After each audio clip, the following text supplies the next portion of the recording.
having my lunch outside by myself on Friday. Oh God. As soon as I want to turn on the video, outside want to just get a plane want to fly overhead. Texas is hella loud. Listen to that. Oh Lord help us. It's already loud as it is. With the humming of the wind, phone dropping. It's crazy.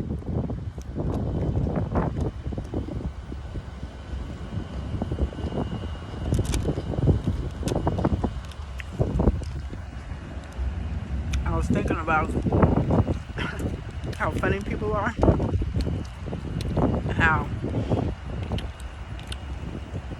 they'll ask for something and then they'll get it and then they'll be suspicious about why they got it, and they won't believe on the blessing. That could be, I'm just thinking about relationships in general. I'm just thinking how funny people act. It's part of the reason why I stopped dating, because I was like, I'm this wonderful frolicking about unicorn that most men who are single say that they would love to have supporting them. I'm young, I'm vibrant, I'm in shape, I have a good head on my a great head on my shoulders, I'm natural,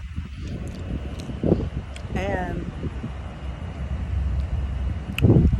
I'm not bouncing from dude to dude. I'm loyal, I have integrity, I'm gorgeous, I'm smart, I'm intelligent, I'm not needy, I'm not clingy, I have my own life, I have so many things going for me, I'm spiritual, like I live alone, I don't have no baggage from the past like that.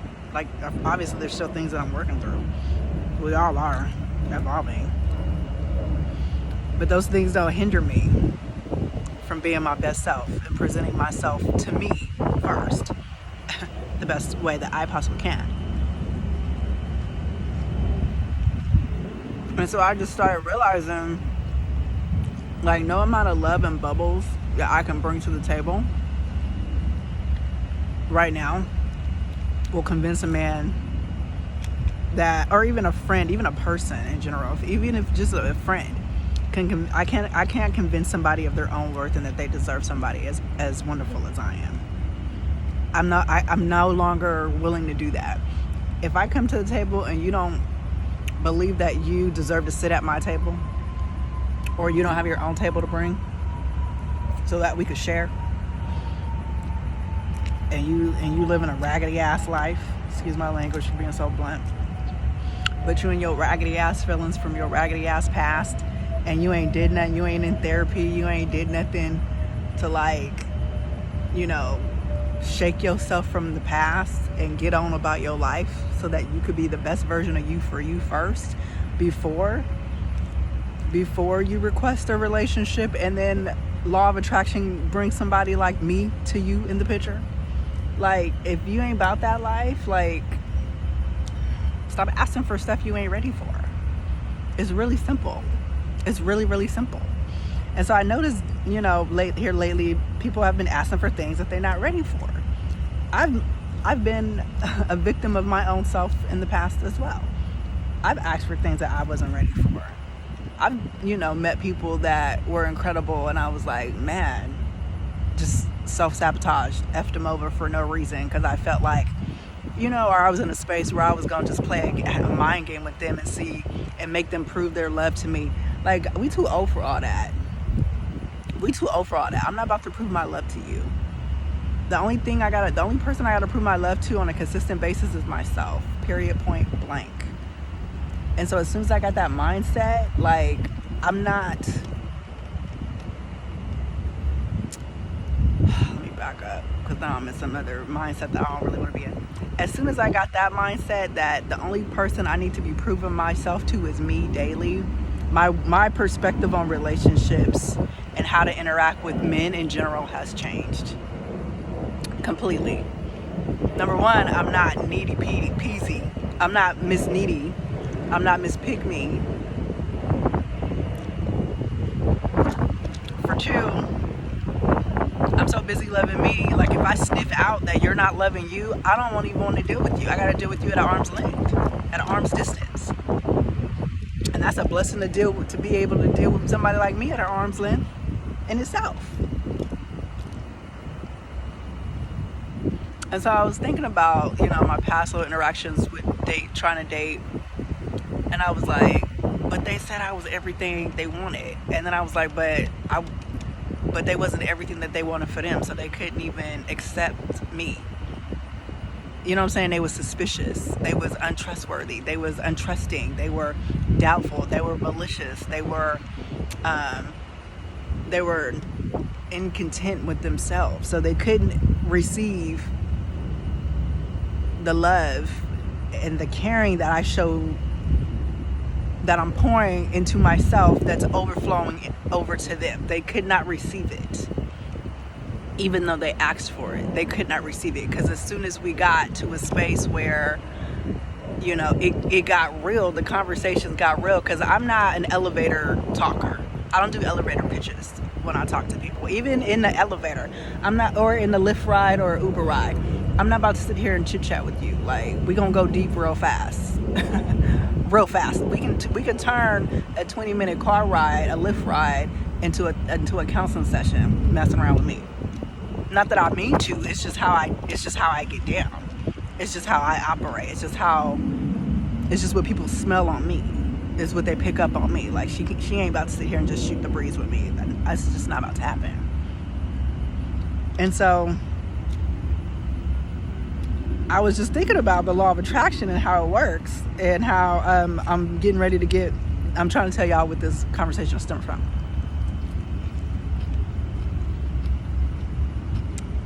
Well, I'm munching my salad.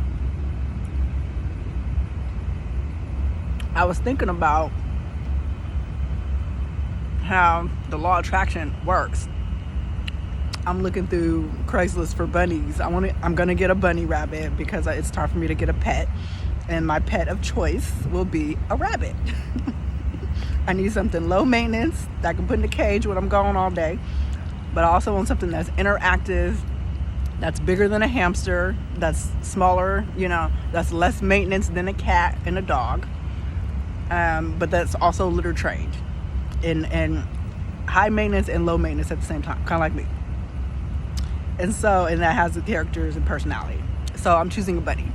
So I'm looking through the bunnies in the Craigslist and going through petfinder.com and all that good stuff last night. So this morning I catch a ride to work on my on the rideshare app. Me and the driver, we're chatting. We're going deep. We're fishing into his life and how he came to be after 25 years of business and marriage, everything hit the ground. Everything crumbled, and he just decided to take some time off, sell the business, recover from the divorce, and get on about his life. And he just started driving for his job now. And I asked him, about his hobbies, and he said that he has a farm, a small farm, and he has goats and bunnies, and he has 45 rabbits. And I was just like,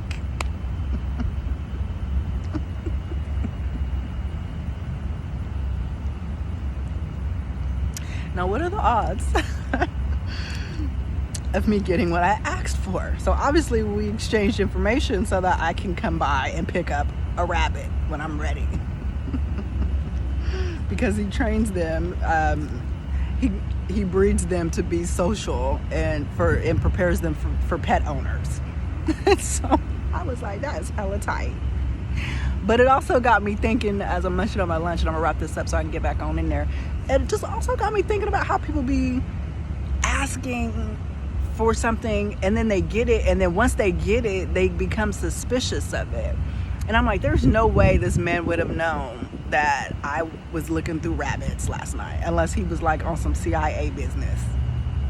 You know what I'm saying? It was like all through my phone and all that stuff, on some black market stuff.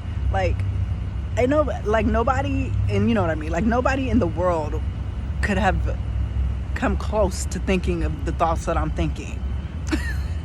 Like, there's no way. There's no tangible proof that he knew that I'm in the market for rabbits. But we do that in relationships. We'd be like, I want a woman or a man that has this, and that quality. The universe will send us that, got all the qualities. And what do? We be suspicious of the person.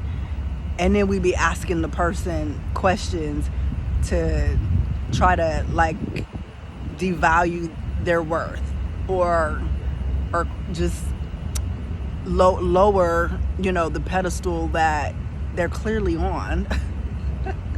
And I'm like, why do we do that as humans? Why do some of us do that? It really boggles my mind.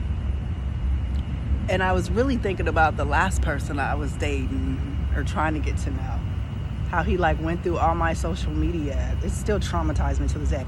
This fool, he went through all my social media, found me online, Google searched me, found all my videos, all my online content, on my blog, my Instagram, learned everything he could learn about me before I even, like, had a first date with him.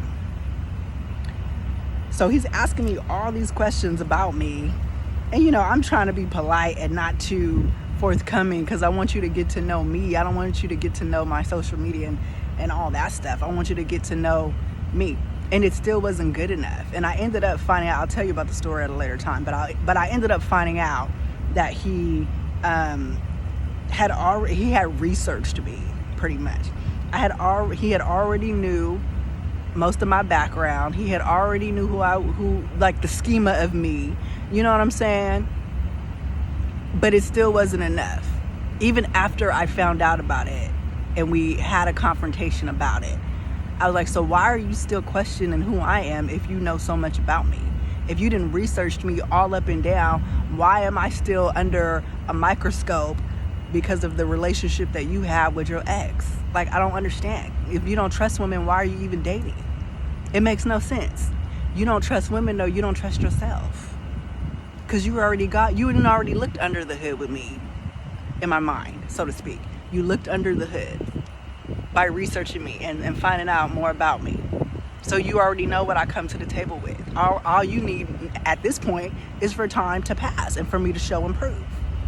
But I'm already, like, fighting a losing battle, because I'm coming on territory and you thinking that you just have these thoughts that are so negative.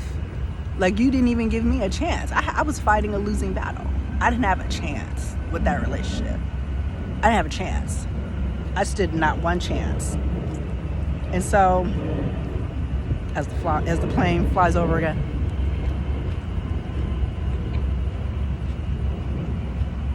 it just goes to show that people be confused. They don't know what they really want. Because when somebody hands it to them in a gift in a perfectly wrapped bow, with a perfectly wrapped bow and a piece of chocolate on the side, they still be suspicious of it. And they still don't feel like they're worthy of it. So that's why you gotta do you.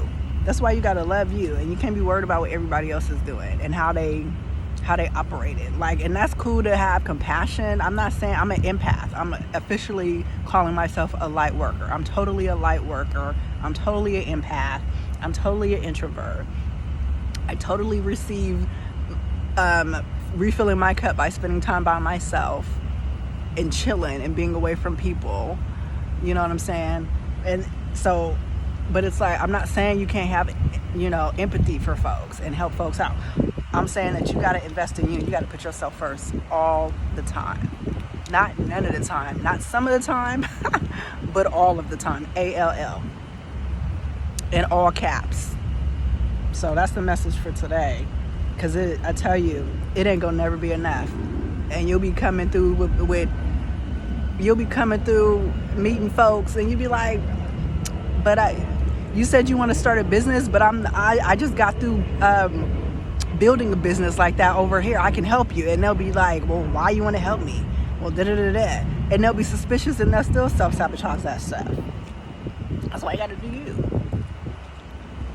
That's why you gotta do you. All day, boo.